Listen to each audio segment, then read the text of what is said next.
زدني علما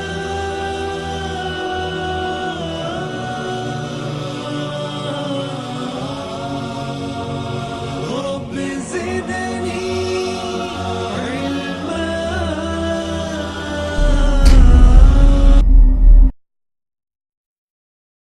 ہم زلف علی عثمان غنی عثمان غنی داماد نبی عثمان غنی عثمان غنی آقا نے جنہیں دو بیٹی. السلام علیکم ورحمۃ اللہ وبرکاتہ. ان الحمد للہ نحمده ونستعینه ونستغفره ونعوذ باللہ من شرور انفسنا ومن سیئات اعمالنا من یهد اللہ فلا مضل له ومن یضلل فلا هادی له. اشهد ان لا الہ الا اللہ وحدہ لا شریک له واشهد ان محمدا عبدہ ورسولہ. اما بعد فان خیر حدیث کتاب اللہ وخیر ہدی ہدی محمد صلی اللہ علیہ وسلم وشر الامور محدثاتها وکل محدث بدعہ وکل بدعۃ ضلالہ وکل ضلالۃ فی النار. فاعوذ باللہ من الشیطان الرجیم. بسم اللہ الرحمن الرحیم. وسابقون اولون. قال اللہ تعالیٰ فی القرآن المجید الفرقان الحمید رضی اللہ ورضی عنہ. قال اللہ تعالیٰ فی القرآن المجید الفرقان الحمید ان الذین قالوا ربنا اللہ ثم استقاموا. قال اللہ تعالیٰ فی القرآن المجید الفرقان الحمید وقل جاء الحق وزاق الباطل ان الباطل کان زہوقا. قال اللہ تعالیٰ فی القرآن المجید الفرقان الحمید یاسین والقرآن الحکیم. قال رسول اللہ صلی اللہ علیہ وسلم رغیب من سنتی فلیس منی. حمد ثنا تسبیح و تعریف و ذات اقدس کے لیے تمام عالمین کا رب ہے جو خدائے قدوس سکتا ہے، جس کی ذات میں کوئی شکوہ نہیں، جس کی دانش میں کوئی شکایت نہیں. اس کی ذات ست و نسیان سے پاک ہے، جو دل اللہ کا ذکر کرتے زندہ رہتے ہیں اور جو دل اللہ کے ذکر سے منہ موڑ دیتے مردہ ہو جاتے. سروری زیبا فقط ذات بھی ہمتا کے لیے حکمراں ایک وہی باقی تمام بتان آزری. تیری عظمتوں کے مقام پر، تیری رحمتوں کے نشاں پر میرا دل فدا، میری جان فدا تیری شان جل جلالہ ہو. پناہ دے مجھ کو، پناہ دے مجھ کو، تیرے سیا پناہ نہیں. پناہ دے مجھ کو، تیرے سیا پناہ نہیں. تیری رحمت سے بڑھ کر میرے گناہ نہیں. درود السلام محبت وحی کتاب اور حکمت کے مالک پر، وامنا کے للنا عبداللہ کے لال شفیع الامم و صاحب الجود الکرم سید محمد مصطفیٰ احمد مصطفیٰ صلی اللہ علیہ وسلم پر. درود اس پر جس کا تذکرہ عین العبادت ہے، درود اس پر جس کی زندگی رحمت ہی رحمت ہے. سلام اس پر جس کی سنگ پاروں نے گواہی دی، سلام اس پر جس کی چاند تاروں نے گواہی دی کہ جو تو نے محمد سے وفات ہم تیرے ہے، یہ جہاں چیز ہے کیا لوح و قلم تیرے ہے. آپ کا نام میرے لیے عنوان حیات ہے، آپ کا ذکر عبادت کے سے کچھ نہیں. عزیزان ملت، نوجوان ساتھیوں، پس پردہ سننے والی اس ملت کی غیر ماں اور بہنوں، یہ اللہ سبحانہ و تعالیٰ کا احسان، اس کا کرم، اس کی جود و سخا ہے مجھ پر آپ پر کہ میرا اور آپ کا فرما روا، میرا اور آپ کا مشکل کشا، میرا اور آپ کا رب اللہ سبحانہ و تعالیٰ نے مجھے اور آپ کو اس کے گھر یعنی مسجد میں جمع کیا، اس کی حمد ثنا کبریائی کرنے کے لیے اور اس کے آخر رسول محمد صلی اللہ علیہ وسلم کی لائیو نظامی زندگی سے اپنی زندگیوں کو منور کرنے کے لیے. میرا اور آپ کا یہاں پر جمع ہونا اس بات کی دلیل ہے کہ آج سے 1435 سال پہلے فرعون کی چوٹیوں سے جس دین کا اعلان کیا گیا کہ قل لا الہ الا اللہ تفلحون، اسی کی صدا کی ضمن میں اور آپ یہاں بیٹھ کر رضی اللہ اس کے رسول کا ذکر کر رہے ہیں. میرا اور آپ کا یہاں پر جمع ہونا اس بات کی دلیل ہے کہ اللہ اکتا و تنہا ہے، اس کی ذات میں، اس کے صفات میں، اس کے خوف میں، اس کے اختیارات میں نہ کوئی شامل ہے اور نہ کوئی شامل ہو سکتا ہے. وہ اللہ سبحانہ و تعالیٰ وحیک الحمید کا مالک المختار ہے، ہر چیز اس کے قبض قدرت میں ہے. وہ کن فیکون کا مالک المختار ہے، جس چیز کو ختم کر دے تو ختم ہو جائے اور جس چیز کو بنا دے تو بن جائے. وہ رب جس کو اللہ سبحانہ و تعالیٰ کہتے ہیں.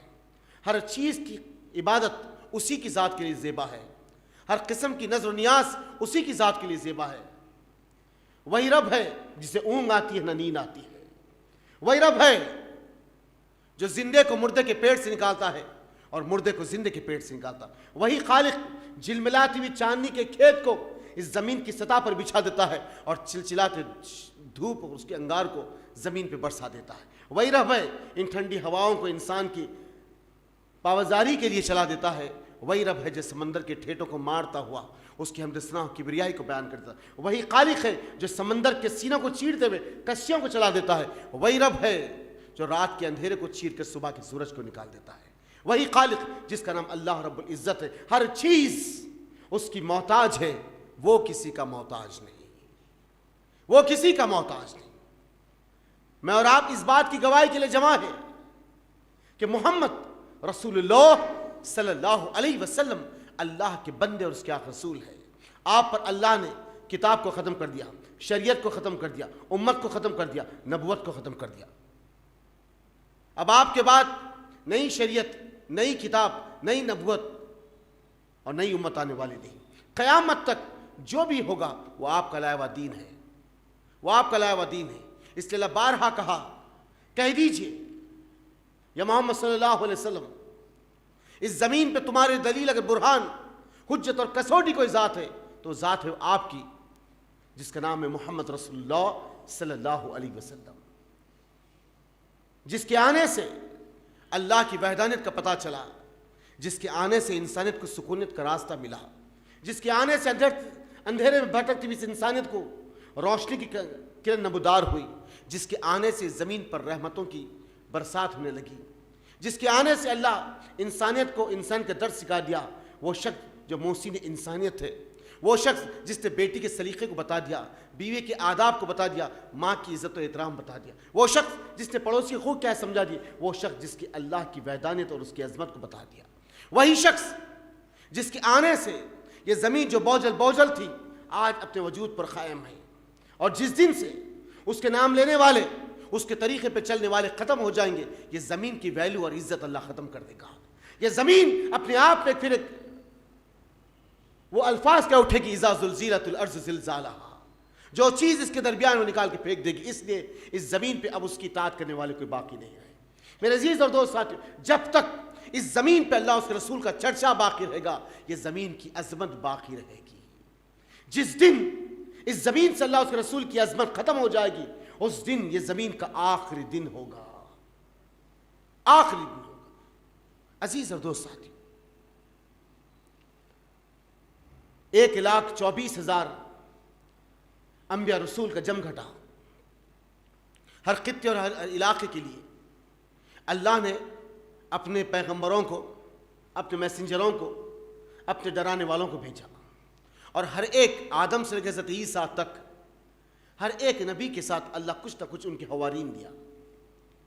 وہ وقتاً فوقتاً اللہ کی وحدانیت اور اپنے رہنما اور رہبر کی بات دوسروں تک بتاتے چلے جاتے.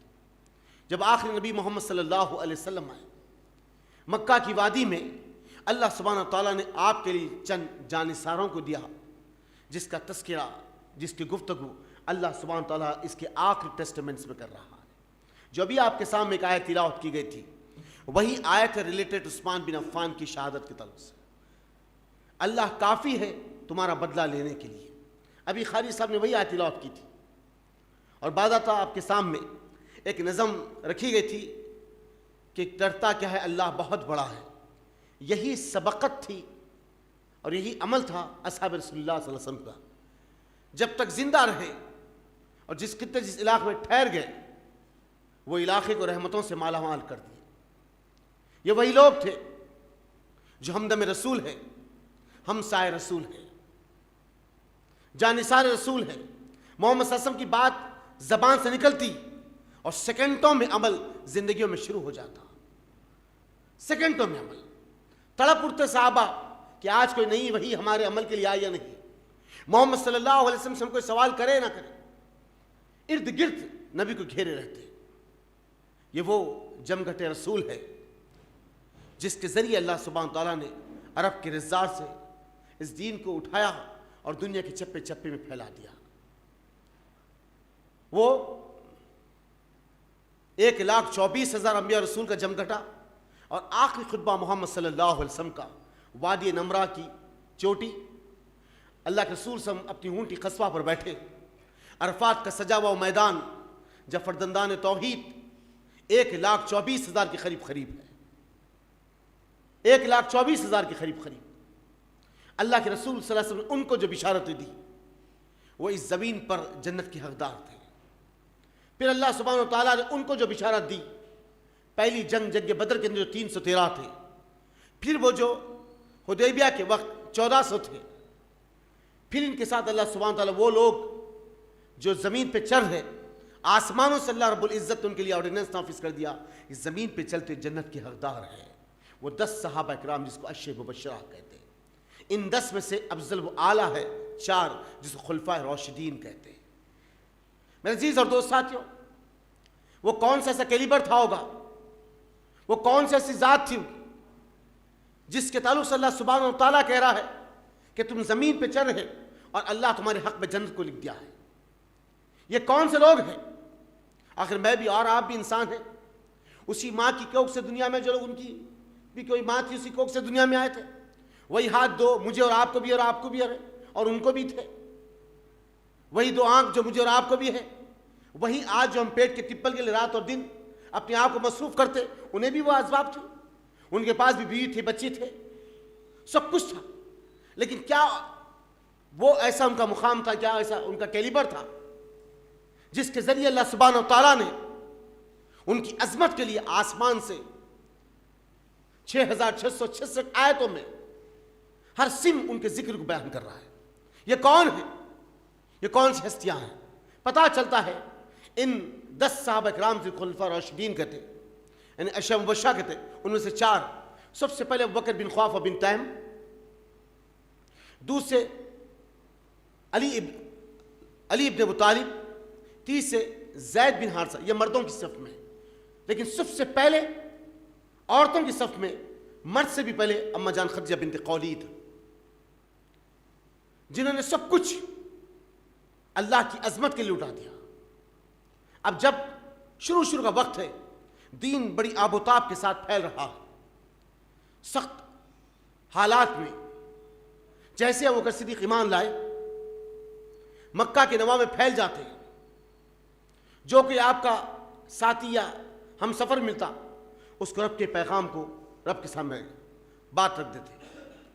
ارد گرد معاملہ چل رہے، اس درمیان میں ہجرت کے 7 سال کے بعد، یعنی وادی خرا میں قریب عام الفیل کے 7 سال کے بعد دنیا میں آنے والا شخص عفان کے گھر میں، جس کا نام عثمان بن عفان ہے، ماں باپ نے آپ کا نام عثمان رکھا۔ تاریخ کے جتنے اوراق ہیں، طبقہ ابن سعد میں، تاریخ الطبری میں، سیرت ابن شام میں، در یتیم میں، آمنہ کے لال میں، حیات طیبہ میں، ارق المختوم میں، اصحاب رسول اللہ میں، ہمدم رسول میں، جان اظہار رسول میں، یہ جتنی زندگی پر لکھی ہوئی کتابیں ہیں، ان میں جو نام آپ کا ملتا ہے وہ عثمان ہے۔ یوں ابوبکر صدیق کا پہلا نام ابو الکعبہ تھا، لیکن جب ایمان لایا تو آپ کا نام عبداللہ رکھا گیا تھا۔ عمر بن خطاب کا پہلا نام عمر ہی تھا، علی کا پہلا نام علی تھا۔ چند ایسے صحابہ کرام ہیں جس کے نام کو محمد صلی اللہ علیہ وسلم نے بدلا ہے۔ عزیز اور دوست ساتھ، ان میں سے عثمان عفان کے گھر پیدا ہوئے۔ آپ کے والد نبوت کا دور دیکھ نہیں سکے۔ آپ کی والدہ عروہ ام حکیم بیضہ کی بیٹی۔ ام حکیم بیضہ کون؟ عبداللہ کی بڑی بہن۔ عبداللہ کون؟ محمد صلی اللہ علیہ وسلم کے والد۔ یہ تاریخ ہے جس کو مسخ کر دیا گیا ہے، ام حکیم بیضہ جو عبداللہ کی بڑی بہن، زبیر جو ام حکیم بیضہ کے سب سے بڑے بھائی، انہی کی نسبت سے صفیہ نے اپنے بیٹے کا نام زبیر رکھا تھا۔ صفیہ کون؟ جو محمد صلی اللہ علیہ وسلم کی پھوپھی۔ عاتکہ کون؟ محمد صلی اللہ علیہ وسلم کی پھوپھی۔ ام حکیم بیضہ کون؟ محمد صلی اللہ علیہ وسلم کی پھوپھی۔ ہم کیا جانتے ہیں زندگی کے معاملات میں؟ ہماری اپنی مصروفیت، ہمارے اپنے معاملات اس دنیا کے جمگھٹوں میں، روزمرہ کے حالات میں ہمیں اتنا مصروف کر کے رکھ دیا کہ ہم آج وقت دے نہیں سک رہے، نہ اپنی اولاد کے لیے، نہ اپنے دین کے لیے، نہ اپنے معاملات کے لیے۔ صبح سے شام تک آدمی مصروف ہے اپنے 2 وقت کی روٹی کے لیے۔ میرے دوست ساتھیوں، 2 وقت کی روٹی کے لیے، اور وہ بھی لوگ تھے جس کو صحابہ رسول اللہ صلی اللہ علیہ وسلم کہا جاتا ہے، ریت کے سمندر پہ رہنے والے، پہاڑوں کی چٹانوں میں زندگی بسر کرنے والے، اونٹ اور بکری کا دودھ پینے والے، کھجور توڑ کے کھانے والے، زمین کے ذرے پہ ایسے چھا گئے جس سمت اللہ کا سورج نمودار ہوتا ہے اور جس سمت اللہ کا سورج ڈوبتا ہے وہاں تک اللہ کے پیغام کو پہنچانے کی کوشش کی۔ یہ وہ لوگ ہیں۔ اگر اللہ سبحانہ وتعالی نے اور موقع فراہم کرتا، صرف تاریخ کی اوراق میں اگر دیکھا تو 400 سال صحابہ اکرام کو ملے، لیکن مجھے اور آپ کو آج قریب 1200 سال کے قریب مل گئی اس امت کو، یا 1000 سال۔ ہندوستان کی تاریخ میں مسلمانوں کو 1000 سال ہے۔ ہم سے اس دین کے لیے کیا بینیفٹ ہے؟ ہم سے اس دین کے لیے کیا فائدہ ہوا؟ کبھی غور کریں۔ رات ہوتی ہے، صبح ہوتی ہے، زندگی یوں ہی تمام ہوتی ہے۔ 1000 سال ہم کو ملے، یہ دین کی اشاعت کا معاملہ کتنا ہوا؟ کتنے گھروں تک اللہ کے کلام کو ہم نے پہنچایا؟ کتنی زندگیوں کو ہم نے نبی کی زندگی سے سمٹا دیا؟ میرے دوست ساتھی، آج معاملہ تو یہ ہے، وہ کلمہ پڑھنے والے مسلمان اللہ کی زمین پہ ٹھہر کے اللہ کی ذات کا انکار کر رہے ہیں۔ کبھی آپ ایرا ٹی وی جو انگلینڈ سے ٹیلی کاسٹ ہوتا ہے، جس کو دیکھیں تو پتا چلے اس وقت کا سب سے بڑا فتنہ ریاض احمد گوہر شاہی، سب سے بڑا فتنہ ریاض احمد گوہر شاہی کہتا ہے انا رب الارباب، نعوذ باللہ من الظالمین، میں رب الارباب، اللہ کا بھی اللہ ہوں، نعوذ باللہ من الظالمین۔ جو گندی نالی سے پیدا ہونے والا، گندے عمل میں لپٹ کے آنے والا، اللہ کے خلاف ٹھہر کے اللہ کی بغاوت کر رہا ہے۔ یہ وہی لوگ ہیں نا جو ایک دور میں لا الہ الا اللہ محمد رسول اللہ کہلاتے تھے، جس کی زبانیں آج کفر بک رہی ہے۔ ریاض احمد گوہر شاہی،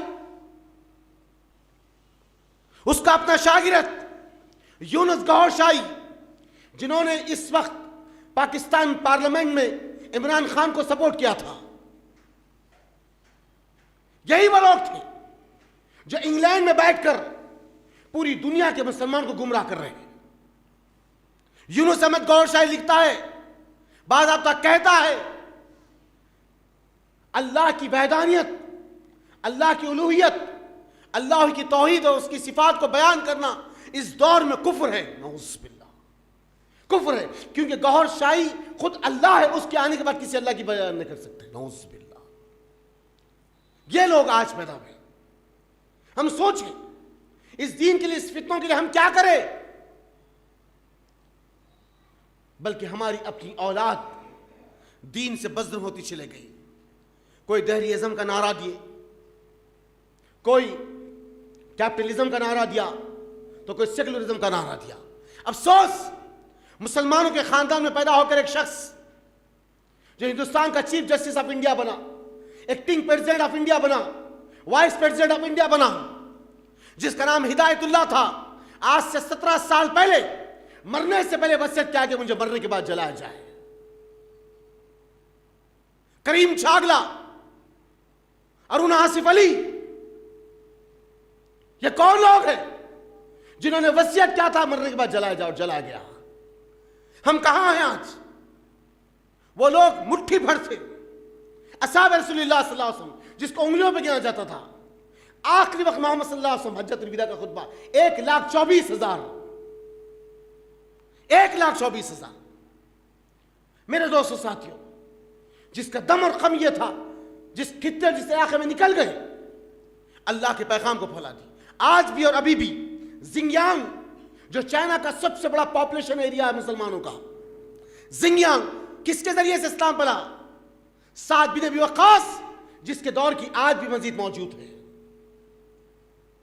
لیکن آج چند دین کا چولا اوڑھ کر اس دین کا جنازہ نکالنے کے لیے ٹھہرے ہوئے ہیں۔ اللہ ان شرپسند عناصر سے ہم سب کی حفاظت کرے پروردگار۔ یہ وہ لوگ تھے اصحاب رسول اللہ صلی اللہ علیہ وسلم، جس کا اٹھنا اور بیٹھنا، جس کا ہر معاملے میں اپنے آپ کو ٹھہرا کر دینا صرف اللہ کی بڑائی کو بیان کرتا، رسول کی عظمت کو بیان کرتا۔ جب تک زمین پر ہے اللہ ان پر اپنے خیالات کا اظہار کر دیا کہ یہ لوگ اللہ سے راضی ہو گئے اور اللہ ان سے راضی ہو گیا۔ سبحان اللہ، کیا مرتبہ ہے، کیا مقام ہے جس کو اللہ کہہ رہا ہے کہ اللہ ان سے راضی ہوگا، یہ اللہ سے راضی ہو گئے۔ حکیم بیضہ، ام حکیم بیضہ،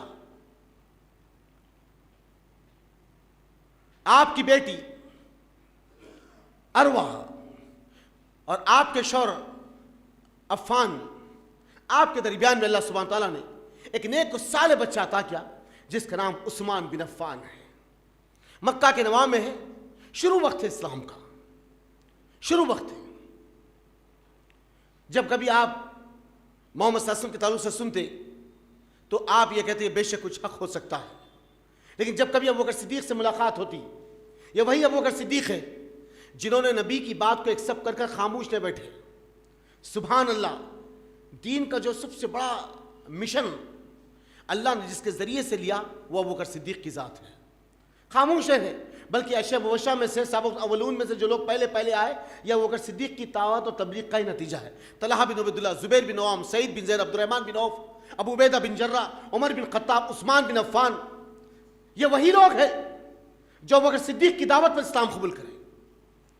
جب کبھی ابوبکر صدیق سے گفتگو ہوتی عثمان بن عفان کی تو آپ گفتگو کرتے اور بات چیت کرتے، اور بہترین تاجر تھے مکہ کے، بہترین تاجر، لیکن بات سمجھ میں نہیں آتی۔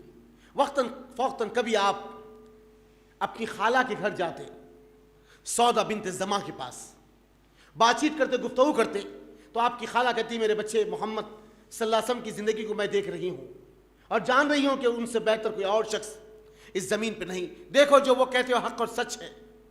میرے بچے عثمان، ان کی باتوں میں کوئی تردد نہیں، کوئی اختلافات نہیں، وہ بے شک اللہ کے رسول ہے، ان کو مان لینا ہی اس زمین پر ہماری اور تمہاری کامیابی ہے۔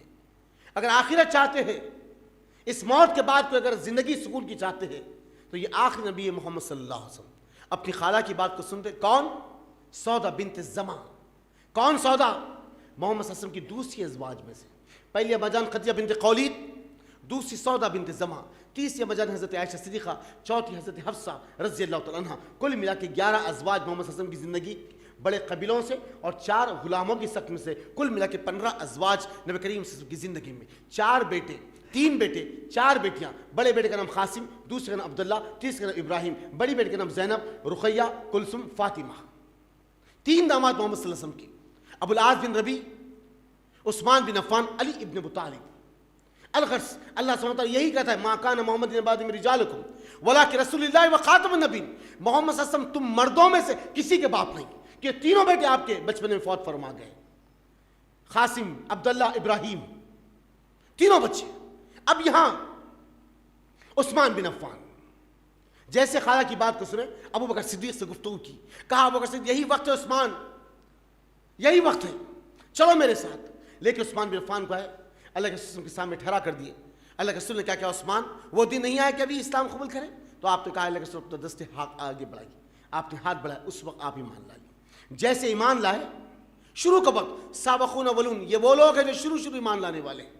اس لیے محمد صلی اللہ علیہ وسلم نے کیا فرمایا، لوگو اگر کوئی میرا بدری صحابی، کوئی اور آدمی یا کوئی اور صحابی اس احد کے سونے کے، اس پہاڑ کے برابر بھی اگر کوئی سونا صدقہ کر دے، بانٹ دے، تو میرے بدری صحابی کی ایک نیکی کو نہیں پہنچ سکتا۔ کیا فرمایا اللہ کے رسول صلی اللہ علیہ وسلم نے؟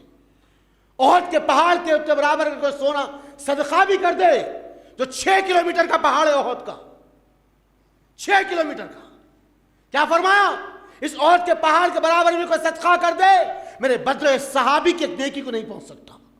یہ کیلیبر ہے۔ 313 زمین سے گرد کو جھاڑ کر اٹھے، اللہ کی وحدانیت کے وہ جھنڈے گاڑ دیے کہ رہتی دنیا تک جب کبھی 17 رمضان کی تاریخ آئے گی تو اپنے آپ ایک انقلاب رکھے گی. یہ وہ لوگ ہیں جو اس زمین کے سینے پہ چلنے والے, اس زمین کی اعلیٰ و ارفع لوگ.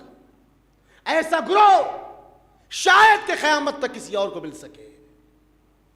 یہ وہ گروہ ہے ہمسائے رسول, جانثار رسول, اصحاب رسول اللہ صلی اللہ علیہ وسلم. میرے عزیز اور دوست ساتھیوں,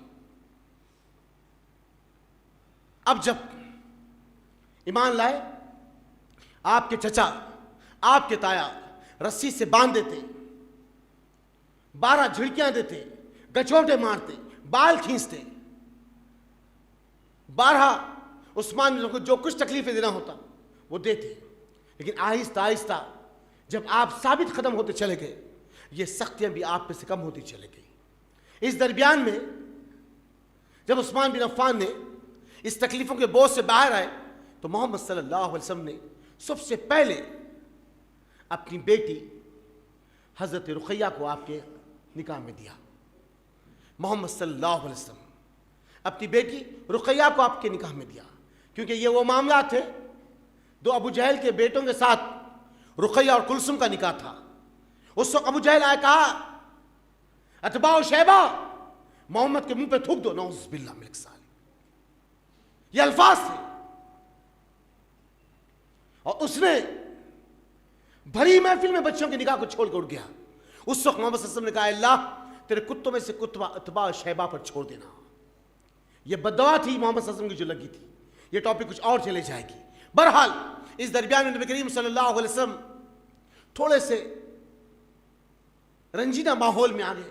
عثمان بن عفان نے بڑھ کر اس وقت نکاح کیا. اما جان آپ کی بیٹی محمد صلی اللہ علیہ وسلم کی اور عثمان کی اہلیہ, جس کا نام تاریخ کی اوراق میں رقیہ ہے. زندگی کے معاملات چلے, وقت اور حالات کرتے چلے گئے. جب مکہ کے نواح میں تکلیف اور کرب بڑھتے چلے گئے تو سب سے پہلی ہجرت اپنی بیوی کو لے کر آپ حبشہ کی سرزمین پر پہنچے, جس کو آج ایتھوپیا کہتے ہیں. وہاں کا بادشاہ نجاشی جو بہت ہی سلیقہ مند اور بہت ہی خدمت گزار تھا. بہرحال یہ واحد ایک شخص ہے محمد صلی اللہ علیہ وسلم نے جس کی غیبانِ جنازے کی نماز پڑھی تھی. وہ شخص جس کو نجاشی کہتے ہیں. زندگی کے معاملات چل رہے ہیں, وہیں زندگی بسر کریں. اچانک حبشہ میں اس بات کا پتہ چلا کہ مکہ کی پوری وادی کے لوگ دین کی آغوش میں سمٹ کے واپس ہو گئے. دین کی آغوش میں. میرے عزیز اور دوست ساتھیوں, اصل بات یہ ہوئی تھی کہ محمد صلی اللہ علیہ وسلم قرآن کی تلاوت کر رہے تھے.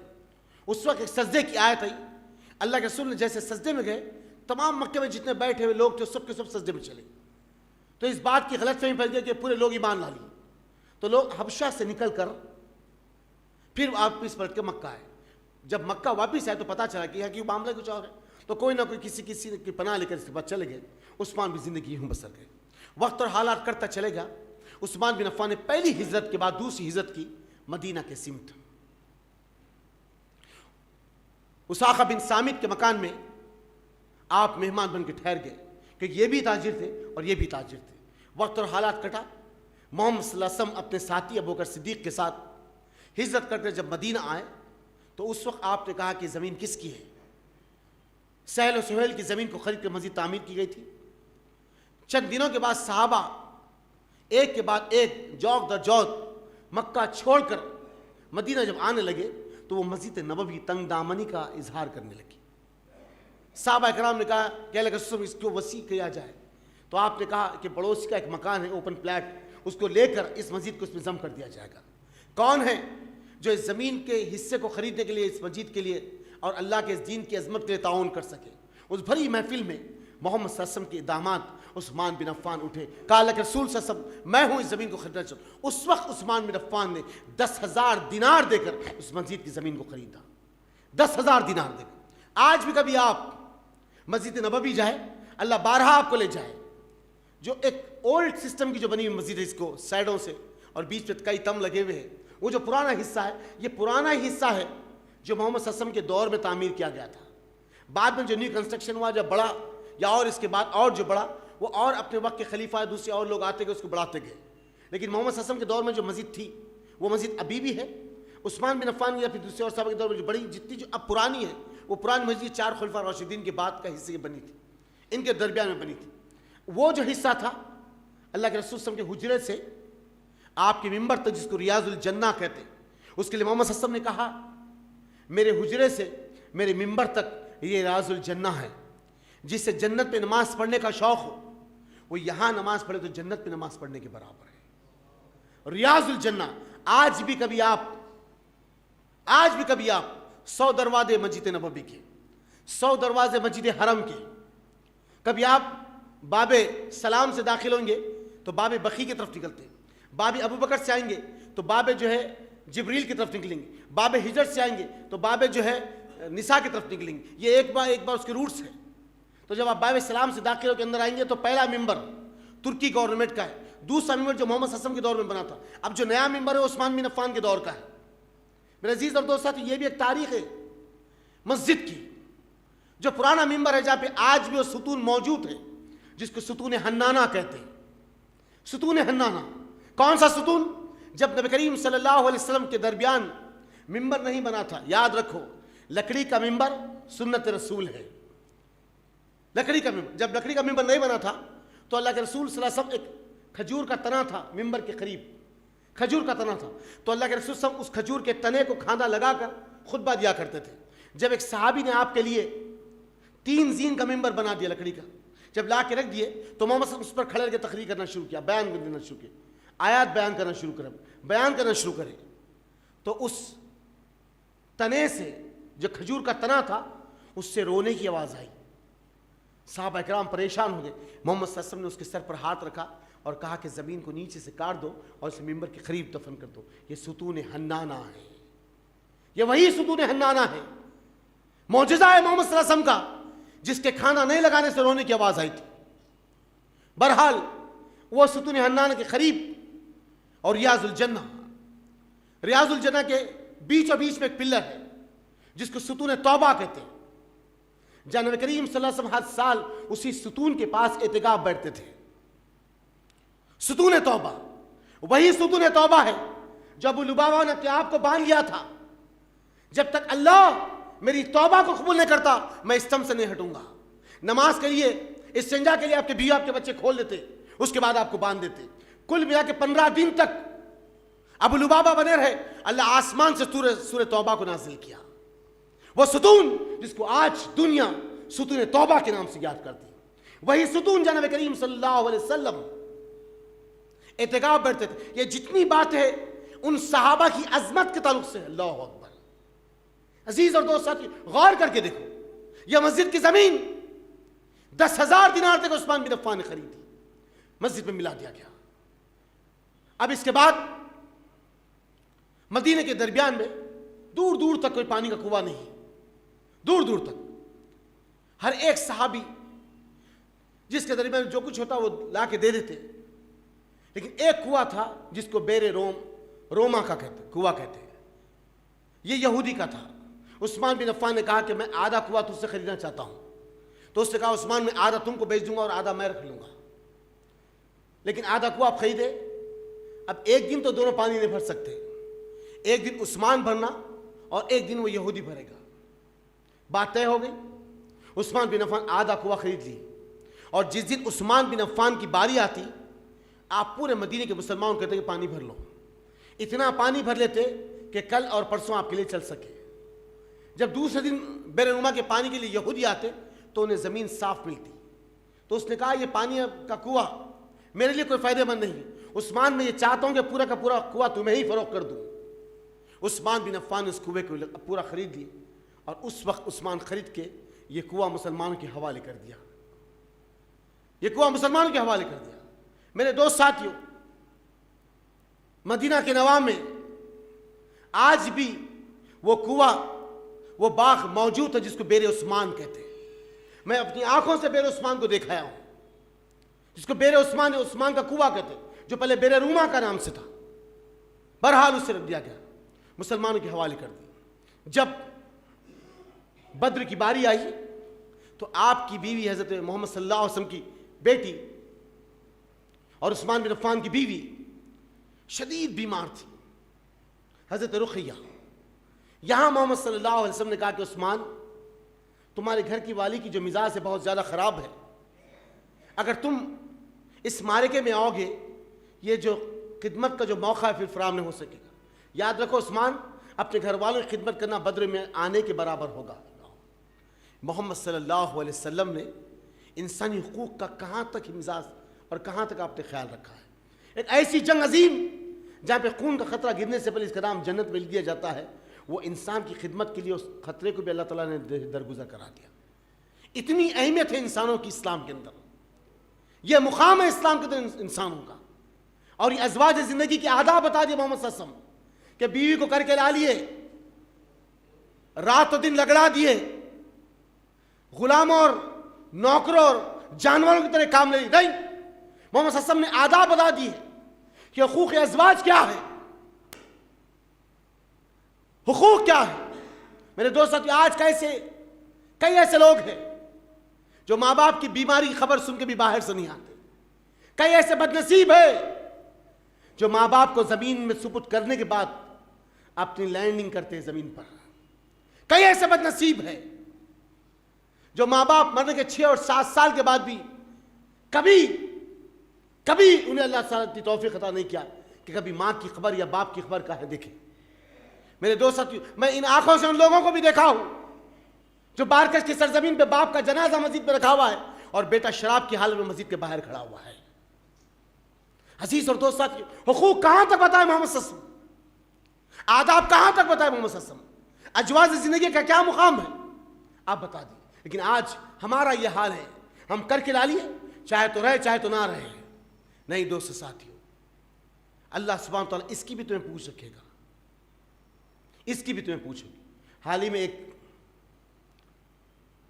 واٹس ایپ پہ ایک پروگرام چل رہا ہے، ایک سیڈی چل رہی ہے. ایک شخص یہ کہہ رہا ہے کہ بھائی اس بات کی گارنٹی دے دو کہ جنت میری ہو گئی اور میں جنت کا حقدار ہوگا تو میں کسی بھی جماعت میں ملنے کے تیار ہوں، یا نہیں تو میرے پاس آ جاؤ، میں گارنٹی دیتا ہوں. اللہ اکبر.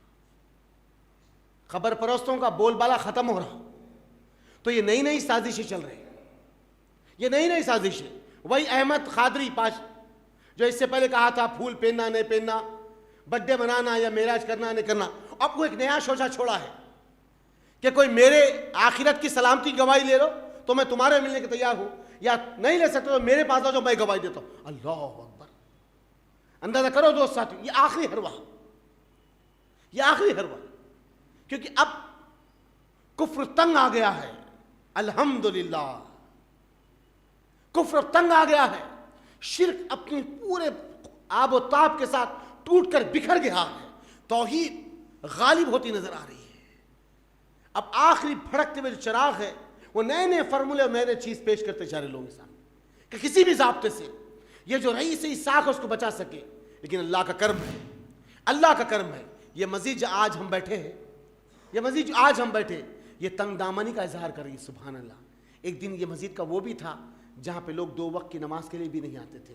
اللہ کا شکر احسان ہے برادر شکیل کا کہ جس نے محنتیں اور منتوں کے ساتھ اس مسجد کو سنوارا اور سنوارا، اس میں آپ کا بہت بڑا کوآپریٹ ہے، آپ کا بہت بڑا جو ہے اس میں جو ہے یوگدان ہے، آپ کی جو ہے خدمت ہے، جس کے ذریعے سے مسجد پھولی اور پھلی اور بڑی، اور جس کے ذریعے سے آج الحمدللہ دعوت اصلاح کا کام پورے شہر میں موصول ہوگا. لوگوں سے کہتے ہیں کہ فلاں جگہ، تو لوگ کہتے ہیں کہ وہ مسجد جس کا نام رحیم خان ہے. اللہ اکبر. میرے دوستو، یہ کب آتا ہے؟ ایک عرصے تک آدمی اپنے آپ کو ضم کر دے جب یہ محنتوں کا نکھار سمجھ میں آتا ہے، جب یہ محنتوں کا نکھار سمجھ میں آتا ہے. کیونکہ آج کفر دم توڑ رہا ہے انہی مساجد کے کاموں کی وجہ سے، انہی مساجد کے کاموں. اور اللہ کا کرم ہے، ہر چیلنجز کا جواب اس مسجد سے دیا جا رہا ہے. ہر چیلنجز کا جواب ہمارے ہاتھ پہ ہاتھ رکھے بڑے بڑے ہمارے علماء بیٹھے ہوئے ہیں. میں ان کے لیے کوئی برائے الفاظ کرنا نہیں چاہتا. الحمدللہ وہ علم والے ہیں، اللہ انہیں اور جزائے خیر دے. لیکن چند صلاحیتوں سے وہ کورے ہیں بیچارے. اللہ انہیں صلاحیتوں کا مالک بنا دے. چند صلاحیتوں سے کورے ہیں کہ وہ کیسے جواب دے، کیسے دے. اور افسوس ہے ہمارے اپنے لوگ عیدوں کے خطبے میں کہتے ہیں سرٹیفکیٹ دے کے ممبر پہ چڑھاؤ. شرم آنی چاہیے، شرم آنی چاہیے. امام بخاری کا سرٹیفکیٹ کہاں سے بتائیں گے؟ امام مالک کا سرٹیفکیٹ کہاں سے بتائیں گے؟ امام مسلم کا سرٹیفکیٹ کہاں سے بتائیں گے؟ لاؤ، اگر ہے دم تو تمہارے پاس۔ وہ امام ہے مسلم کے جس نے بخاری لکھی، کہاں ہے سرٹیفکیٹ پہ؟ کاغذ کے ٹکڑوں پہ چند لوگوں کو لکھ کے دے دینا، سرٹیفکیٹ نہیں کہتے۔ دوستو، علم والے کو عالم کہا جاتا ہے، جس کا جو علم ہے وہ لوگوں تک پہنچا، اسی کا نام علم عالم ہے۔ کیا فرمایا محمد صلی اللہ علیہ وسلم؟ ایک بھی اگر میری بات سن لیے تو دوسروں تک پہنچا دینا۔ بلغنی آیا، جو میری ایک بات سنے دوسروں تک پہنچا دو، اسی کو تو عالم کہا گیا۔ لیکن آج چند سرٹیفکیٹ لے کر بیٹھے ہوئے عالم ہیں، اپنے آپ کو سمجھتے کہ جاگیر ہے ہماری جماعت، جاگیر ہے ہماری جماعت۔ چند لوگ آگے آج، اور ایک سنجیدہ آدمی، سلجھا ہوا آدمی ایسی بات کرتا ہے تو اس کے عقل پر مجھے آج افسوس ہوتا ہے، اس کے عقل پر آج مجھے افسوس ہوتا ہے۔ جب یہ بچہ تھا خمیس پہن کے بھی تقریباً سامنے بیٹھا کرتا تھا، آج وہ کہہ رہا ہے کہ سرٹیفکیٹ دے کر جمعے خطبہ اٹھے رہا ہوں۔ اللہ رحم کرے۔ عزیز اور دوست ساتھیو، کہاں تک آج ہمارے معاملات بگڑتے چلے گئے۔ عثمان بن عفان رضی اللہ تعالیٰ، آپ نے مسجد کی زمین خریدی اور حوالے کر دی۔ جب بدر کی باری آئی تو آپ اپنی بیوی کی خدمت میں رہ گئے، ادھر بدر میں کامیابی کامرانی کے ڈنکے پیٹ دیے گئے، اور ادھر رقیہ کو بقیع کے قبرستان میں دفن کر دیا گیا۔ جب واپس لوٹ کے آئے محمد صلی اللہ علیہ وسلم، مال میں سے کچھ حصہ عثمان کو عطا کیے، زید بن حارثہ اور ایک صحابی مدینے میں چھوڑ گئے تو انہیں بھی عطا کیے۔ ان کے بعد جب عثمان بڑی اپنے چہرے کو جھکا کر یہ احساس میں مبتلا تھے کہ میرا آج خاندان نبوت سے رشتہ ختم ہو گیا، جب تک رقیہ میرے نکاح میں تھی میں خاندان نبوت سے جڑا ہوا تھا، یہ اندر ہی اندر آپ کو جو ہے معاملات کھائے جا رہے تھے۔ اللہ اکبر۔ عثمان بن عفان کے دو لقب تھے جو کبھی مشہور نہیں ہوئے، ایک ابو عبداللہ تھا، ایک ابو عمارہ تھا۔ یہ دو لقب کبھی نہیں آئے، لیکن ایک لقب بہت زیادہ پھولا اور پھلا، دور دور تک اس لقب کو لوگ سنے اور سمجھے اور اس لقب کی عظمت کو سمجھے۔ جب یہ احساس ہونے لگا کہ میں خاندان نبوت سے کٹ گیا ہوں تو محمد صلی اللہ علیہ وسلم نے اس عثمان بن عفان کو بلا کر کہا، عثمان، محمد کی دوسری بیٹی تیرے نکاح میں حاضر ہے۔ ادھر رقیہ کا اندر انتقال ہوا، ادھر ام کلثوم سے آپ کا دوسرا نکاح ہوا۔ اس لقب کو دنیا آج کہتی ذو النورین، دو نور والا، ذو النورین، دو نور والا۔ دو بیٹیاں محمد صلی اللہ علیہ وسلم کی آپ کے نکاح میں آئی، آپ کے نکاح میں آئی۔ دنیا میں واحد ایک ایسا شخص ہوں گا جو نبی کے گھرانے کے دو بچیاں کسی ایک شخص کے نکاح میں گئی، وہ ذات ہے عثمان بن عفان رضی اللہ تعالیٰ عنہ کی، ذو النورین، ذو النورین۔ زندگی کے معاملات چلے، احد میں آپ ساتھ رہے، خندق میں آپ ساتھ رہے۔ وتیرہ یہ تھا کہ ہر جمعہ نماز کے بعد ایک غلام کو آزاد کراتے، ہر جمعہ کثیر تعداد سے بڑے بڑے دیگ لگاتے، غریبوں اور مسکینوں کو کھانا کھلاتے، دور دور تک کبھی بوریاں کھداتے، کبھی چراگاہوں میں جانوروں کو جو ہے غریبوں میں تقسیم کر دیتے۔ ہر سمت سے جو آپ سے مدد ہوتی لوگوں کی کرتے چلے جاتے۔ احد کی سرزمین پہ آپ ساتھ رہے، خندق کی سرزمین پر آپ ساتھ رہے۔ اس درمیان میں اللہ کے رسول صلی اللہ علیہ وسلم نے صحابہ کو لے کے آپ عمرے کی نیت سے نکلے۔ جیسے عمرے کی نیت سے نکلے، حدیبیہ کی سرزمین پہ کچھ لوگوں نے آپ کو روک ڈالا۔ ایک شخص محمد صلی اللہ علیہ وسلم سے ملنے مکہ کے نواز سے آیا، گفتگو کیا اور بات چیت کیا، واپس تو گیا اور جا کے مکہ کے باشندوں سے کہتا ہے، لوگوں، میں نے فارس کے محلات دیکھا ہے، میں نے شام کے محلات کو دیکھا ہے، میں نے مصر کے محلات کو دیکھا ہوں، جو عزت جو اہمیت میں نے محمد صلی اللہ علیہ وسلم کی دیکھی زمین پہ میں کسی اور بادشاہ کی نہیں دیکھی۔ محمد صلی اللہ علیہ وسلم کے ساتھ لوگ بڑی نرمی سے بات کرتے اور آہستہ لہجے میں بات کرتے۔ جب محمد صلی اللہ علیہ وسلم بیٹھ جاتے تو ایسا سمٹ جاتے، ان کے پاس پھول کی پتیاں بھی بڑی دور ہو سکتی، اس سے زیادہ نبی سے سمٹے ہوئے صحابہ ہوتے۔ یہ گاڈ آف آنر تھا محمد صلی اللہ علیہ وسلم کے لیے، گاڈ آف آنر تھا۔ پھول کی پتیاں بھی دور ہو سکتی لیکن لوگ اس سے زیادہ قریب ہوتے محمد صلی اللہ علیہ وسلم کے۔ جب نبی وضو کے پانی کے لیے اپنے چہرے پر ملتے تو لوگ اپنے ہاتھوں کو آگے بڑھا دیتے کہ زمین پہ رسول اللہ علیہ وسلم کا پانی گرنا چاہے۔ اللہ اکبر۔ آج دنیا ہم کو کہتی کہ ہم گستاخ رسول ہیں۔ اللہ کی قسم، ہماری مجلسوں میں بیٹھو، ہم بتاتے ہیں کہ عشق رسول کسے کہتے ہیں، عشق رسول کسے کہتے ہیں۔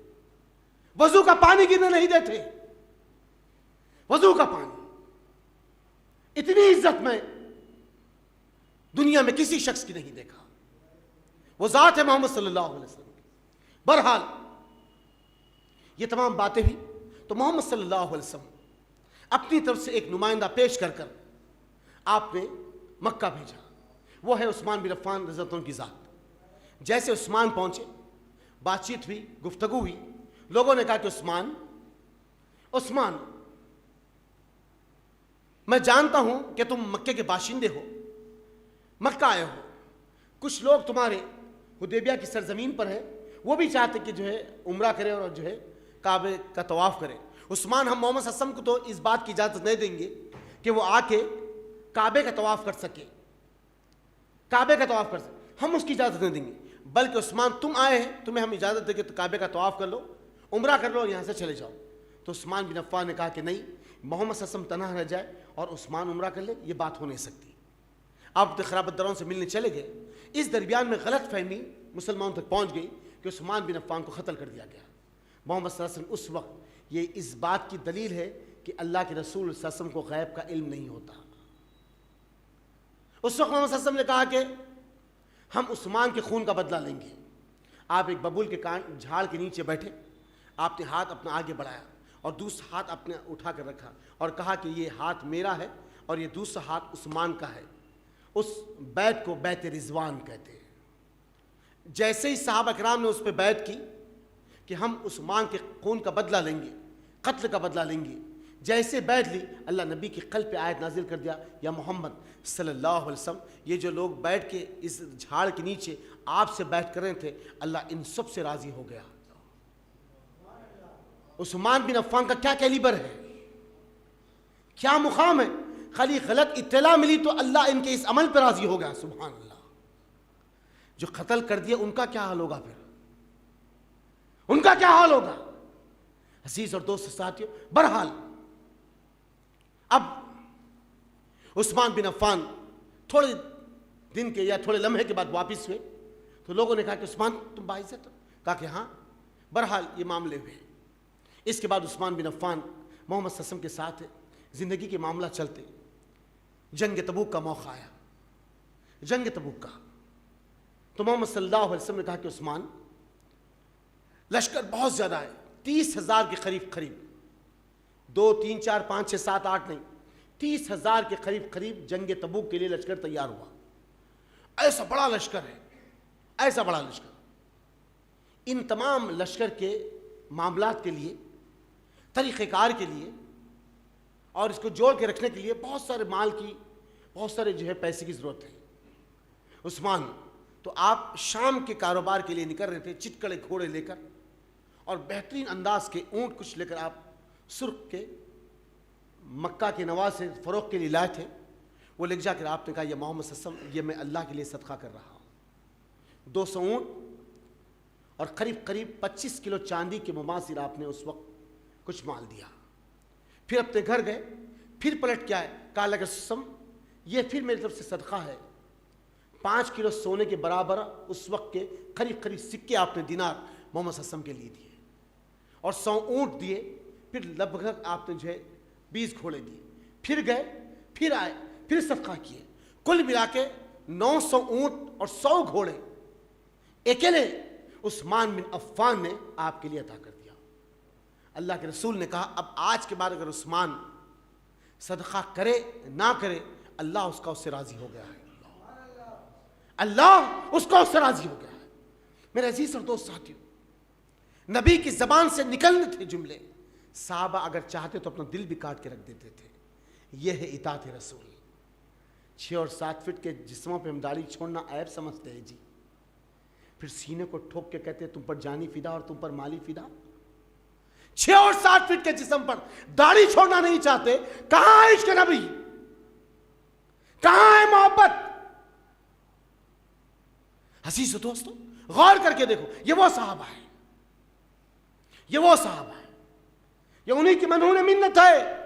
یہ دین جو میری اور آپ کی دہلیز تک پہنچا ہے، میری اور آپ کی دہلیز تک پہنچا ہے۔ الغرض وقت اور حالات رہے، زندگی کرتے چلے گی، موقع فراہم ہوتے چلے گئے، معاملے بنتے چلے گئے۔ اللہ کے رسول صلی اللہ علیہ وسلم کا دور خیریت سے گزرا۔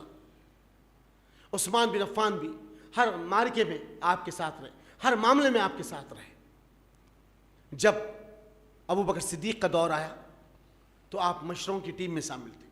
جب عمر بن خطاب کا دور آیا تو آپ مشروں کی ٹیم میں شامل تھے۔ جب عمر بن خطاب کو فیروز لولون کے ہاتھوں شہید کر دیا گیا، وہی فیروز لولون جو ایرانی نسل کا تھا، ایران کا باشندہ تھا، جب قتل کر دیا گیا، فیروز لولون کے ذریعے سے شہید کر دیا گیا، تو آپ نے 7 نام لکھے تھے، ان میں ایک نام عثمان بن عفان کا ہے۔ تو 7 نے 6 نے مل کے کہا کہ میں نہیں بن سکتا، بلکہ عثمان کو اس وقت خلافت کی ذمہ داری دے دی جائے۔ عثمان بن عفان خلیفۃ المسلمین بنے۔ خلیفۃ المسلمین جیسے خلیفہ بنے، آپ نے کہا لوگوں، میں ظلم و ذاتی سے کام نہیں لیتا، اور میں سخت مزاج نہیں، میں بڑے ہی نرم لہجے کا اور بڑے ہی سکون انداز میں بات کرنے والا ہوں۔ دولت، شہرت، عزت میرے سامنے کوئی معنی نہیں رکھتی، میرے سامنے کوئی معنی نہیں رکھتی۔ ایک وقت محمد صلی اللہ علیہ وسلم نے مجھ سے کہا تھا، عثمان تجھے اللہ ایک لباس بنائے گا، وہ لباس خلافت کا ہوگا۔ اللہ عثمان، اللہ تجھے ایک لباس بنائے گا اور لوگ اس لباس کو زبردستی اتارنے کی کوشش کریں گے، تو نہیں اتارنا۔ یہ محمد صلی اللہ علیہ وسلم کے لیے اور اپنے اصحاب کے لیے پہلے سے پیشن گوئی تھی۔ آپ نے کہا کہ میں سخت نہیں کرتا اور سختی نہیں کرتا۔ دیکھو لوگوں، جتنا نبھر کے چل سکتے نبھر کے چلو۔ اس کے بعد زندگی کے معاملات کو شروع کریں۔ سب سے پہلے آپ مساجد کے اندر امام اور مؤذنوں کی تیاری کروائیں، مساجد کو وسیع کریں، راستوں کی شاہراہوں کو آپ نے مدینے سے مکے کو جوڑے، جو آج آپ کو روڈنگ پلان سسٹم نظر آتا ہے۔ انڈین پلاننگ کمیشن کے اندر اس سے پہلے عزیز احمد خان تھے، جو ہندوستان کی پلاننگ کمیشن کے چیئرمین تھے۔ میرے عزیز اور دوستو، آنے والے سال کی پلاننگ کی جاتی ہے کہ کون سے گاؤں سے کون سے شہر کو جوڑا جائے۔ یہ پلاننگ آج سے 1400 سال پہلے عثمان بن عفان کی تھی۔ اللہ، ٹاسک فورس آپ نے تیار کی، نیوی ڈپارٹمنٹ آپ نے بنایا، انٹیلیجنس کا شعبہ آپ نے بنایا، بحری بیڑا بنائے جو روم سے سب سے پہلے ٹکرایا تھا۔ رومیوں کی قوت کو آپ نے توڑا۔ جو آج افغانستان میں ہرا، کندھار، یہ جو علاقے آپ کو نظر آتے ہیں، یہ عثمان بن عفان کے دور میں ہی اسلام کی آغوش میں آ گئے تھے۔ ادھر ازبکستان کا جو اوپر کا حصہ ہے، آرمینیا، اجربیجان، یہ جو آج نقشے پہ نظر آتے ہیں، یہ عثمان بن عفان کی خلافت میں آ گئے تھے۔ اللہ، عمر بن خطاب کی خلافت میں بھی آئے تھے، پھر بعد میں لوگ بغاوت کہتے تو عثمان بن عفان نے پھر انہیں واپس لیا۔ آج جو افغانستان سے جو یہ علاقہ جس کو آج بلوچستان کا علاقہ کہتے ہیں، جو ایک دور میں جو ہے سندھ کا علاقہ کہا جاتا تھا، اس بلوچستان تک عثمان بن عفان، حتیٰ کہ عثمان بن عفان کے دور میں ایک صحابی ہندوستان کی سروے رپورٹ پیش کر رہے تھے، حکیم جبل العبدی اس صحابی کا نام ہے، ہندوستان تک پہنچے تھے، ہندوستان تک عثمان بن عفان کے دور میں۔ اور یہ جو کیرلا کا دور ہے، یہ ہندوستان کی تاریخ کا وہ حصہ ہے جو شروع کے وقت ہی اسلام پہنچ گیا تھا وہاں پہ۔ یہ جو ناردرن علاقہ ہے، یو پی سے لے کر کشمیر، یہ جو بہار کے جو حصے ہیں، اس وقت حکیم جبل العبدی پہنچے تھے عثمان بن عفان کے سامنے، اور جا کے رپورٹ پیش کیے تھے کہ امیر ایسے سے معاملات ہیں، ایسے سے معاملات۔ بہرحال وقت اور حالات کٹے، زندگی کے معاملات چلے۔ عثمان بن عفان رضی اللہ تعالیٰ عنہ، عثمان بن عفان رضی اللہ عنہ خلیفہ بن گئے۔ آپ نے چراہ گاہ بنائی کہ لوگ اپنے جانوروں کو، اپنے مویشی وہاں لا کے چرا سکتے۔ آپ نے سیرا خانے بنائے، ابدر خانے تیار کرے، کنٹے اور تالابوں کو آپ نے جو ہے تیار کیے، اور جگہ جگہ آپ نے بوڑیاں بنائی کہ لوگ پانی کے لیے اس کو استعمال کر سکیں۔ اور آپ نے ہر جگہ ایک مسجد تعمیر کی، چوکیاں تیار کی، ایک روٹ پر پیٹرولنگ کا سسٹم تیار کیا کہ مدینے کو آنے والے لوگ خیریت سے آئے اور مکے کو جانے والے لوگ خیریت سے جا سکیں۔ یہ تمام آپ نے سسٹم تیار کر دیے، اور دین بڑی تیزی کے ساتھ عثمان بن عفان کے دور میں پھیلنے لگا، پھولنے لگا۔ اس درمیان میں جب آپ کو خلافت ملی تو 60 سال عمر تھی، 12 سال قریب آپ کی خلافت کے رہے۔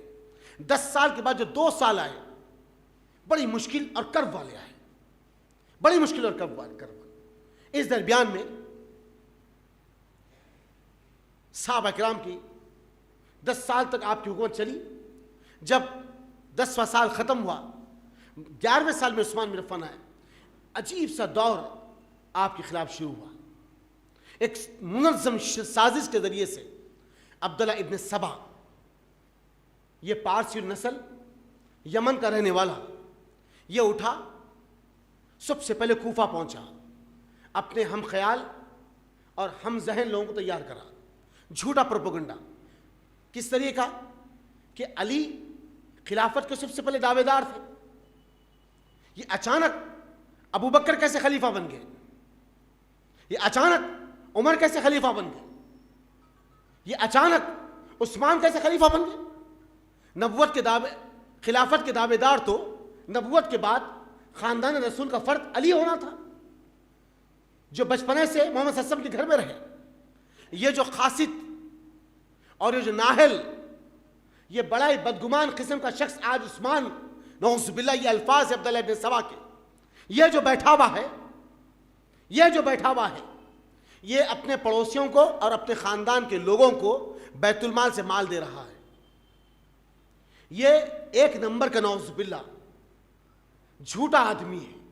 نئے نئے جھوٹے پروپیگنڈے عثمان بن عفان کے تعلق سے شام میں، کوفہ میں، مصر میں شروع کیا۔ ایک بڑی ٹولی 10,000 کے قریب سبائی اور بلوائیوں کی تیار ہوئی۔ 11 سال ختم ہوئے، 12ویں سال میں آئے۔ شروع کے وقتوں میں یہ فساد کا دور چلتا گیا۔ قریب ذی الحجہ کی تاریخ میں، یہ جو آج ذی الحجہ کا مہینہ چل رہا ہے، یہ ذی الحجہ کے فوراً بعد محرم شروع ہو جائے گا۔ محرم کی پہلی تاریخ اس عظیم ترین خلافت کے حصے کے خاتمے کی ہے، جس کا نام عمر بن خطاب رضی اللہ تعالیٰ عنہ تھا۔ ابھی آپ کے سامنے شاید کہ عید غدیر پر ٹاپک ہوگی، نبی کی عید جو 9 ربیع الاول کو ایک کمیونٹی جو ہے ہندوستان میں اور دوسرے ملکوں میں، جو آج تکوبالا قریبی ہے، شام میں، لبنان میں، مصر میں، عراق میں، یمن میں، بحرین میں، یہ وہی کمیونٹی ہے، وہی لوگ ہیں جو اس وقت آستین کے بدترین سانپ ہیں، بدترین سانپ۔ یہودیوں سے اگر کوئی بدتر قوم ہے تو یہ قوم ہے، یہ قوم جو آستین کے بدترین سانپ، جس کی پلیٹ میں کھائے اس کو ہی چھید مارے، اسی کو چھید مارے۔ الغرض عبداللہ ابن سبا قریب 10,000 کی ٹکڑی لے کر مدینہ آیا۔ نبی کے خطبے کے بعد بہت سارے صحابہ اپنے اپنے ملکوں سے نکل کر جو ہے دعوت کو پھیلانے چلے گئے تھے۔ چند منظم قسم کے صحابہ مدینے میں تھے، لیکن حج کا سیزن ہے، اما جان حضرت عائشہ اور دوسرے اور صحابہ اکرام حج کے لیے نکلے۔ شام کے والی، مصر کے والی، شام کے والی حضرت معاویہ ہے۔ جب اس سازشوں کا پتہ چلا حضرت معاویہ کو، تو آپ نے خط بھیجا، کہا کہ عثمان یہ پلاننگ ہو رہی۔ عثمان بن عفان کی سادگی اور آپ کی جو ہے اہمیت کا اندازہ لگائیے آپ۔ کچھ لوگوں کے دماغ میں یہ بات آئیں گی، یہ چال عثمان بن عفان کے سامنے چلی گئی تھی تو آپ نے ایسا کیوں کیا ہوگا؟ آپ چاہتے اگر اجازت دیتے تو شاید کہ پورے مر جائے۔ عزیز اور دوستوں غور کریے، عثمان بن عفان کے 12 یہ الفاظ جملے تھے کہ میں ایک اپنی جان گمانا گواہ کر سکتا ہوں، کوئی مومن دوسرے مومن کا قتل نہ کرے۔ اللہ اکبر۔ اگر کوئی میرا قتل کر دے تو کوئی بات نہیں، لیکن میں ایک دوسرے کے قتل کے لیے اجازت نہیں دے سکتا۔ کم سکون آدمی تھے، کم سکون آدمی۔ ایک مرتبہ مسجد نبوی میں جمعے کا خطبہ دے رہے، عبداللہ ابن سبا ممبر کے قریب اٹھا، کہا عثمان ممبر سے نیچے اتر، ممبر سے نیچے اتر۔ جیسے کہا سیدھے جانب عثمان بن عفان کے محمد بن مسلمہ بیٹھے ہوئے تھے، اٹھے، کہا ابن الکلاب، کتے کی اولاد، تو یہ کہہ رہا ہے امیر المومنین عثمان بن عفان کو نیچے اتر؟ تیری یہ مجال، یہ کہنا تھا۔ چند سبائی لوگ آپ پہ ٹوٹ پڑے۔ عثمان بن عفان نے کہا سبا بیٹھ جاؤ، محمد بیٹھ جاؤ، کہو کیا کہنا چاہتے ہو؟ کہا عثمان تو جو جھوٹا ہے، کذاب ہے، نعوذ باللہ، ہم تیرا خطبہ سننا نہیں چاہتے، ہم تیرا خطبہ سننا نہیں چاہتے، ممبر سے اتر۔ کہا اگر میں ایک آدمی اتر جاؤں تو خون خرابہ رک جائے، اتر گئے۔ آپ ایک کونے میں بیٹھ گئے، عبداللہ ابن سبا نے خطبہ دیا جمعے کی نماز میں، اپنے گھر گئے اور گھر میں مکلف کر دیے گئے، ایک دن نہیں، 2 دن نہیں، 3 دن نہیں، 4 دن نہیں۔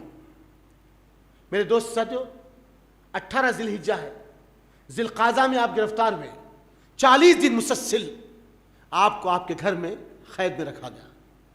جو کچھ کبھی رسد تھی وہ چل گئی، اب کوئی رسد باقی نہیں، نہ گھر میں پانی ہے، نہ گھر میں کوئی سکو کا آٹا ہے، نہ کوئی اور کھانے پینے کی چیز ہے۔ 2 صحابہ کے بچے، حضرت علی کے دونوں اولادیں حسنین دروازے پہ کھڑے ہوئے ہیں، حسین بن علی، حسن بن علی رضی اللہ تعالیٰ عنہ۔ کہ دشمن امیر المومنین کے گھر میں گھس کے آپ کا قتل نہ کر دے، رات میں بھی پہرے میں ٹھہرتے، دن میں بھی پہرے میں ٹھہرتے۔ قریب 18 ذی الحجہ کا دن ہے، عثمان بن عفان اپنے کپڑے کو کس کے باندھ رہے ہیں۔ نائلہ بنت فراسفہ، یہ آپ کی 4تھی بیوی تھی، وہ آ کے کہتی ہے عثمان 40 دن ہونے آ گئے، آپ کے پیٹ میں کوئی چیز نہیں اور آپ کپڑے کو کس کے باندھ رہے ہیں۔ اللہ، حیا کسے کہتے دوست ساتھی؟ عثمان بن عفان نے کہا نائلہ میں جانتا ہوں کہ میرے حلق کے نیچے کوئی نوالا نہیں اترا، میں اپنے کپڑے کو کس کے باندھ رہا ہوں۔ اللہ اکبر۔ میرے دوست ساتھیوں، خاص طور پہ آج کے نوجوان بچے جو شارٹ پینٹ پہ اور شارٹ شرٹ پہ اور شارٹ ٹی شرٹ پہ زندگی بسر کریں، گاڑی کا ڈسک بریک جب لگتا ہے تو پیچھے اور اگلا پہیہ اچھالنے والے ہیں۔ اپنی گاڑیوں کی بیٹھک کو سمجھے، سامنے پورا آپ کا جسم جھک جاتا ہے اور پیچھے کی آپ کی شرمگاہ اٹھ جاتی ہے۔ وہ بچے جس کی ٹی شرٹ چھوٹی ہو، اس کی پوری شرمگاہ لوگوں کو نظر آتی ہے۔ سوچو، تم اپنی بہن کو بٹھا کے لے جا رہے، وہ شرمگاہ دیکھ رہی، تم اپنی ماں کو بٹھا کے لے جا رہے، شرمگاہ دیکھ رہی۔ عزیز اور دوست ساتھیو، حد یہ ہے کہ مسجدوں میں نوجوان بچے ہیں جو اپنی شرمگاہ کو بتاتے بیٹھے۔ عزیز اور دوست ساتھیو، رات کے 2 اور 3 بجے تک بچے شارٹ پینٹوں پہ بیٹھے ہوئے، اور کچھ لوگ ایسے بھی ہیں جو اپنی ماں اپنی بہن کے سامنے انڈرویئر پہ پھرتے ہیں۔ حیا کہاں ہے؟ اور کچھ عورتیں ایسے بھی ہیں جو اپنے کڑیل جوان بچوں کے سامنے ساڑی اور بلوز پہ پڑھ کے پیٹ اور بمبی اپنی کمر کو دکھاتی ہے۔ میرے دوست ساتھ کئی ایسے کیسز ہوئے ہیں جو دیور اپنی بھابھی سے منہ کالا کر دیا اس کی سیکس اداؤں کے ذریعے سے۔ میرے آنکھوں میں وہ 2 آج بھی کیس موجود ہے جو دیور بھابھی کے ساتھ منہ کالا کیا ہے۔ کیوں؟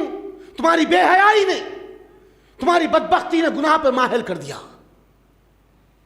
یہ لباس بے حیائی کا، جبکہ اللہ نے تمہیں ہوا کے ذریعے سے بنایا۔ ہوا کے معنی حیا کا دوسرا نام ہے۔ مرد کی پھسلی سے پیدا کیا اللہ نے، آدم کی پھسلی سے۔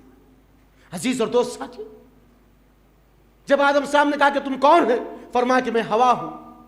ہوا جس کی نسبت حیا سے ہے، اور آج ہماری حیا کہاں ہے؟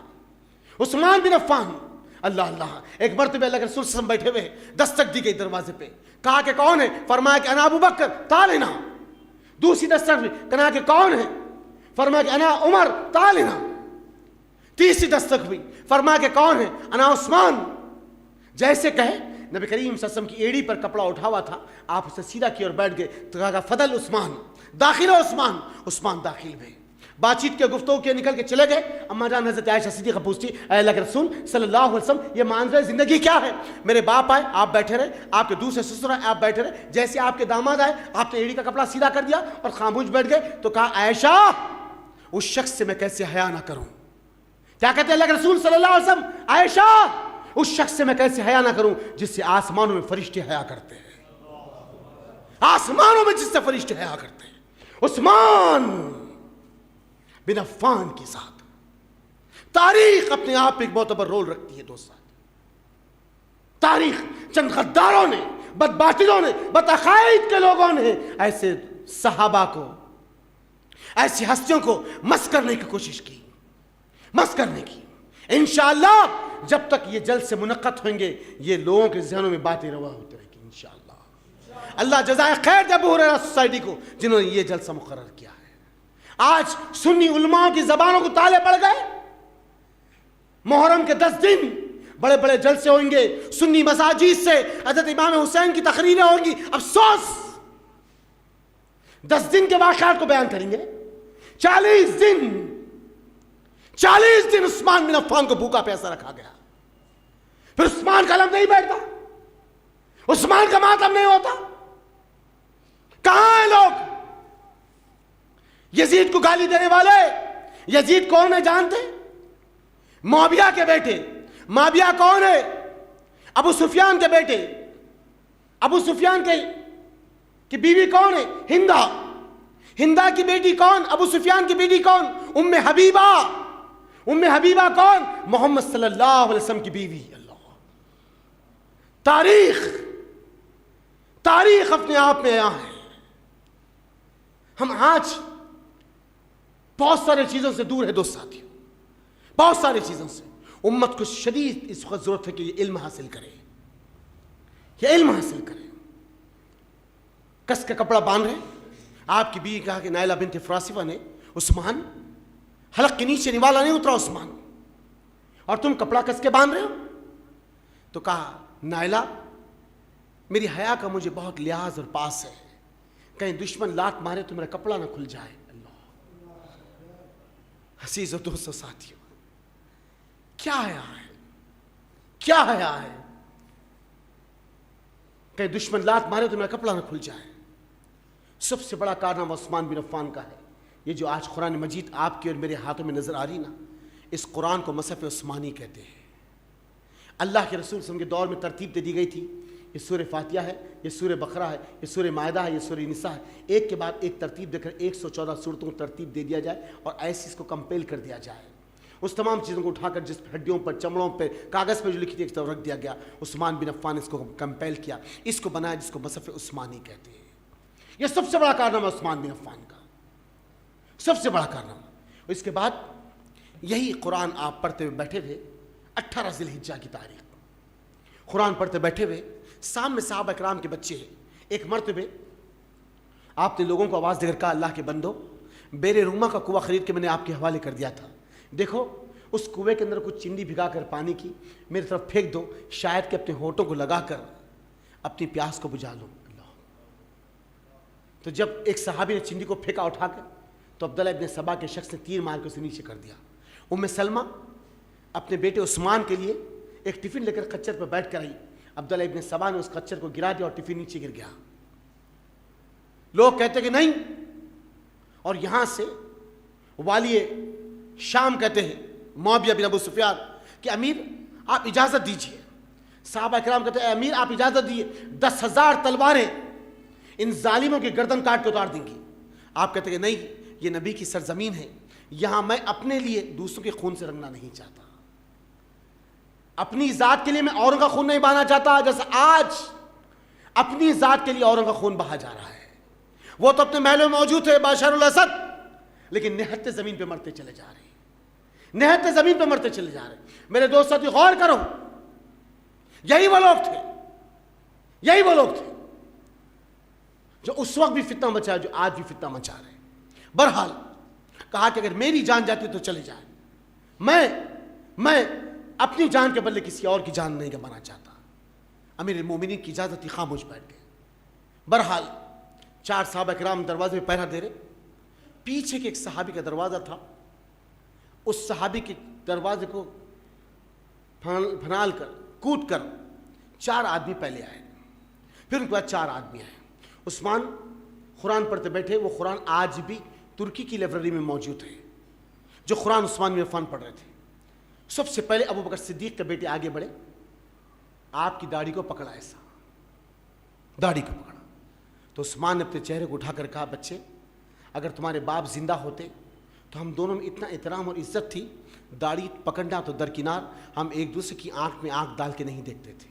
یہ سنیں خوف آپ پہ طاری ہوگا، نکل کر بھاگ گیا اور پیچھے چلے گیا، پھر واپس کبھی نہیں آئے. تاریخ کی اورخ یہی بات بتاتی، پھر واپس کبھی نہیں آئے. سودان بن حمران آگے بڑھا، بازو سے پرتلے سے اس سے خنجر نکالا، عثمان کی داڑھی کو پکڑا اور پیشانی میں بھونک دیا، پیشانی میں بھونک دیا. جیسے پیشانی میں بھونکا خون کا پھوارا اڑا، اس آیت پر آ کر گرا جو ابھی خاری نے تلاوت کی، اللہ کافی ہے تمہارا بدلہ لینے کے لیے. اس آیت پہ گرا، عثمان اللہ کافی ہے، تمہارا بدلہ نہیں۔ وہ قرآن آج بھی جس سے عثمان بن عفان کے خون کے چھینٹے ہیں دوست ساتھیوں، دیکھنا چاہتے آپ تو نیٹ پر جا کر اولڈ ٹیسٹمنٹس کی جو ویب سائٹس آئی ہے، اور اگر دیکھیں تو ترکی کے اندر عجاب خانے نے محمد صلی اللہ علیہ وسلم کے دور کے رکھے ہوئے جو چیزیں میوزیم کی، آپ اس پر لاگ ان کریے، انشاءاللہ عثمان بن عفان کے دور کی وہ قرآن آج بھی موجود ہے، جس پہ لال چھینٹے ابھی بھی نظر آتے ہیں، ابھی بھی عثمان بن عفان کے وہ قرآن آج بھی موجود ہے۔ جیسے آپ قرآن کو جمع بند کریں تو کنانہ بن بشر نے آپ کو لات مارا پھسلے میں، زمین پہ نیچے گر گئے۔ آپ کی بیوی نائلہ بنت فراس میں بھاگتے ہوئی، سودان بن حمرہ نے تلوار کا وار کیا، وہ 4 انگلیاں کٹی اور زمین پہ گر گئی، بے ہوش ہو گئے اللہ کے۔ اس کے بعد جس کے دل میں جو آیا اس خلیفۃ المسلمین کو مارنا شروع کیا۔ کوئی ایڑیوں سے اٹڑیوں کو توڑ رہا ہے، کوئی کاتب وحی کے ہونٹ، جب آسمان سے وحی نازل ہوتی نبی کے قلب پہ تو آپ لکھ لیا کرتے تھے کاتب وحی تھے، آپ کے ہونٹ کو پکڑ کے ہونٹ کاٹ دیے گئے، زبان کاٹ دی گئی، آنکھیں نکال دی گئی، سینے پہ بیٹھ کے 120 گچوٹے مارا کنانہ بن بشر نے، ودید بن دہلیج نے، اکرام بن وزید نے، ایک کے بعد ایک حملے کیے، جسم کے ٹکڑے کر دیے، ٹکڑے ٹکڑے، اللہ اکبر، ٹکڑے ٹکڑے کر دیے۔ عزیز اور دوست ساتھیوں، آگ لگا دیے بلوائیوں سبائیوں نے مل کر۔ عمر بن خطاب یعنی حضرت علی حضرت کب کبا گئے، بھاگتے مسجد نبوی کے صحن میں ہے کہ اللہ تو گواہ ہے نا، عثمان کے قتل میں میرا کوئی رول نہیں، ظالم اور بدباطلوں نے امیر المومنین کو قتل کر دیا، آگ لگا دی۔ صحابہ بھاگ کے گئیں گے کہ امیر المومنین کا لاشا جلنا جائے، لاشا جلنا جائے۔ رات رات نکالے، جنازے کی نماز پڑھی اور لے جا کے بقیع قبرستان میں آپ کو دفن کر دیے، دفن کر دی۔ میرے عزیزوں، میرے دوست ساتھیوں، 18 ذی الحجہ، 18 ذی الحجہ، بات آپ کے سامنے بھائی شکیل کہیں گے، یہ عید غدیر کب ہوئی اور کیسے ہوئی؟ 18 ذی الحجہ عثمان بن عفان کو شہید کر دیا گیا۔ عزیز اور دوست ساتھیوں، لیکن جس کے علم اور فراست کو اللہ قیامت تک باقی رکھا، وہ جو بیر عثمان جو کنواں خرید کے آپ مسلمانوں کے حوالے کر دیے تھے، آج بھی اور ابھی بھی وہ بیر عثمان جیسے کا ویسا موجود ہے۔ سعودی گورنمنٹ اپنے انڈر یا اپنے قابو میں نہیں کری، بلکہ اس کو فینسنگ کر کر، اس کے ایک باؤنڈری وال اٹھا کر اس کے اوپر گراسنگز کرتی اور کھیتی باڑی کرتی، اس سے کھجور اور دودھ سے جو پھل اگتے ہیں اور اس سے جو پروفٹ ملتا ہے، وہ پیسہ سعودی گورنمنٹ نہیں لیتی، بلکہ الراجی بینک میں، سعودی عرب کا جو سب سے بڑا بینک الراجی، اس میں عثمان بن عفان کے نام کا ایک اکاؤنٹ کھلایا گیا ہے، وہ پیسے اس میں ٹرانسفر ہوتے اور دنیا میں جو دین کے کام ہونے والے تو اس میں سے پیسے نکال کے ادھر بھیجا جاتا ہے۔ دنیا میں تھے تو بھی دین کا کام کرے، دنیا سے گئے تو بھی چھوڑی ہوئی ملکیت سے دین کا کام ہو رہا ہے۔ جو آج عمر کو گالی دینے والوں، عثمان کو گالی دینے والوں، عمر ابو بکر کو گالی دینے والوں، عائشہ کو گالی دینے والوں، شیخ عبد القادر جیلانی رحم اللہ نے، اللہ ان کی قبر کو نور سے بھر دے، غنیۃ الطالبین فیوض یزدانی جس کی 2 کتابیں دنیا میں مشہور ہے، شیخ عبد القادر جیلانی پیران پیر دستگیر جس کو کہا جاتا ہے، وہ شخص سب سے پہلے ان بدباطلوں کو، ناپکاروں کو، بدبختوں کو، شیعوں کو سب سے پہلے کفر کا فتویٰ دیا۔ یہ کافر ہے، کافر ہے، کافر ہے۔ عزیز اور دوست ساتھیوں، آج شام میں لبنان میں کون؟ وہی گروپ جو حزب اللہ ہے، نصر اللہ کی پارٹی جو علی کو الہ کہتے ہیں، شام کا بادشاہ بشار الاسد جو علی کو الہ کہتا ہے، حوثی شیعہ یمن میں، بحرین میں، عراق میں، یہ وہی ہے جو ایران کی ایما پر روس کی سپورٹ لے کر جو سنی گورنمنٹ کو ڈیمیج کرنے کے لیے آج اٹھے ہوئے ہیں۔ پھر اس کے بعد بڑا حادثہ اب جو مینا کا ہے، پورا کیس ایران پہ بنا، ایران پہ 300 ایرانیوں نے بھگدڑ مچائی، 2000 کے قریب احرام کی حالت میں اللہ کے ہاں پہنچ گئے۔ ان کے پیچھے ان ملک کو بدنام کرنے میں سب سے بڑا رول ایران کا ہے، سب سے بڑا رول۔ عزیز اور دوست ساتھی، یہ آج بھی دشمن ہے۔